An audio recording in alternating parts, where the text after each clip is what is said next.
Problem of divine hiddenness. The problem of divine hiddenness is a philosophical issue in Christianity which I will explain in this video.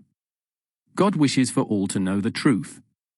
God is described in the Bible as wanting everyone to know the truth and be saved, meaning he would do whatever he needs to do in order to save everyone.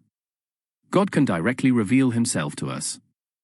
The Bible describes that God can directly present himself and appear in front of people, meaning he could do this for everyone if he wanted. God does not tire. The Bible describes that God does not ever tire, meaning he would not waste any effort in appearing to everyone. You need a relationship with God to be saved. The Bible describes that in order to be saved to heaven, a person must believe in Jesus as God and have a relationship with him. To have a relationship, you need to meet directly. In order to have a proper relationship with someone, both people must interact with the other, not just through indirect methods with one person never meeting the other. This would be called a parasocial relationship. Hiddenness of God. If we need to know God to be saved, God wants us to know him. He is able to appear before us directly, and wastes no effort in doing so. The problem is why God does not appear for us all.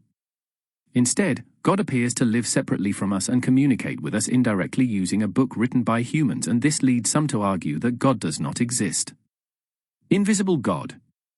The Bible seems to affirm that God is separate from us and even describes that God is invisible to us, despite his ability to appear before us, meaning God is actively choosing to remain separate from us.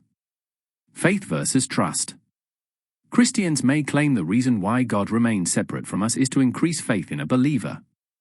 However, there is a distinction between faith and trust, as trust is based on previous evidence. In a real relationship, if a person remains separate from another, this would inspire no trust, and so this would be unhealthy. Thanks for watching. I will make my next video about non-Christian societies that abolished slavery as soon as I can.